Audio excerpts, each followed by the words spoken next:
Hiram naman ako ng charger mo ng cellphone kasi lobat na tong akin eh. Wala akong charger pero meron akong 5 piso. Oh? Ito. Aanin ko to.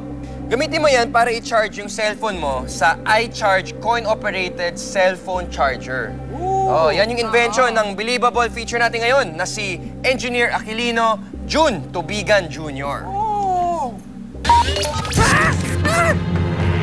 Hi, Engineer Jun! Welcome to I Believe. Thank you, Chris and Isabel. Sir, ano ho ba ang iCharge coin-operated cellphone charger? Ang coin charger po ay isang device kung saan po yung mga nalolobat nating gadget, pwede po nating lagyan ng charge para makakonect tayo sa mga kausap natin, mga katransaksyon natin. Ano ho ba ang inspirasyon nyo para gawin ang invention na yan? Nakita po natin na mas maganda po siguro kung makakapag-produce o makakapag-create tayo ng sariling produkto natin na hindi natin inangkat sa ibang bansa. Bagkus dito natin gagawin mismo sa Pilipinas. Saan at kailan ho unang na-recognize ang iCharge cellphone charger? Na-recognize po yung iCharge sa Pittsburgh, Pennsylvania, USA, June 2008. Dito po, meron po mga grupo ng mga inventors galing po sa iba't ibang bansa. Kung saan po yung mga produkto nila, dala-dala po namin, binibigyan ng pansin na pagpapahalaga yung mga produkto ng bawat tao. Paano ho ba nagwo-work ang iCharge coin-operated cellphone charger? By simply inserting 5 peso coin doon sa coin slot, no? Napaka-simple lang po.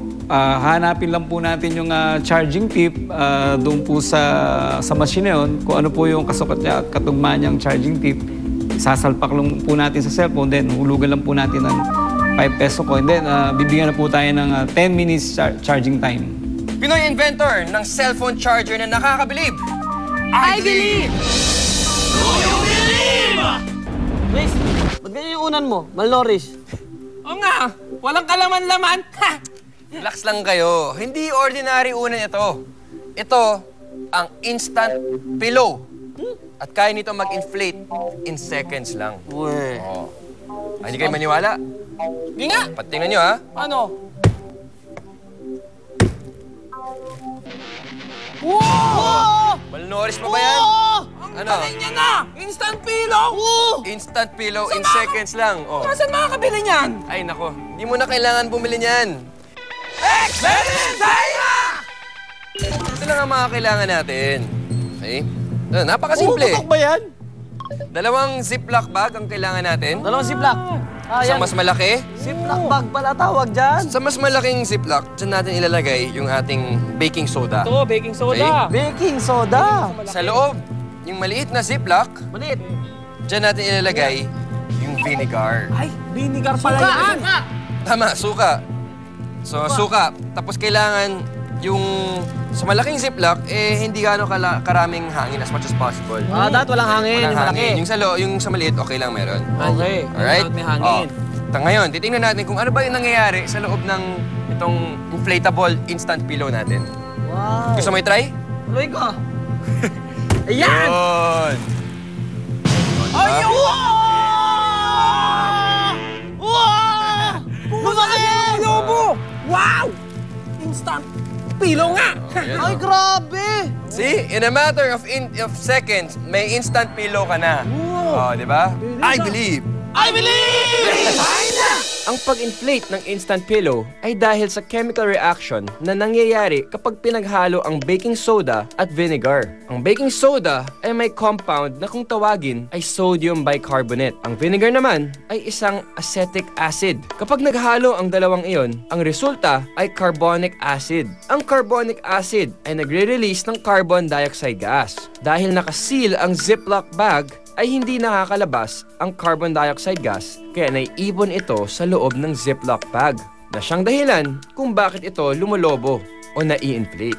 I believe. Wow! Galing na! Ang suklay ay ginagamit ng mga girls like me para maganda ang galaw ng buhok namin. Pero alam niyo bang pwede ko rin pagalawin ang tubig gamit nitong suklay? I'll show and tell you how. Experiment tayo! Okay, tawagin na natin ang aking assistant, si James. James? Hi, Belle. Ready ka na? Siyempre. Mukhang excited ka. Oo naman. Okay, eto yung mga kailangan natin for this experiment. Water. Wata! Yan. Isang paper cup na may butas. May pa, kapa. Yan yung butas, Na may oh. butas, ah. Okay, planggana. Pranggana. Siyempre, ang suklay. Suklay. At tissue. Tissue paper. Okay, etong Okay. kailangan mong gawin, James. Ang gagawin natin? Hawakan yung paper cup Hawakan. at ibuhos yung tubig. Okay. Okay. Lulusot yung tubig dyan, oh. Wow! Wala pa nga eh. Wala pa ba? Okay. Kukunin ko yung suklay Okay. at Ang gagawin mo? kikiskisin ko yung suklay hanggang uminit siya. Friction! Oo. Yan. Ayun! Oh, see? That's the wonder of suklay. I believe! Posible bang magbalanse ang 11 pako gamit ang 1 pako lang? Malalaman nyo ang sagot sa tanong na yan sa pagbabalik ng I believe!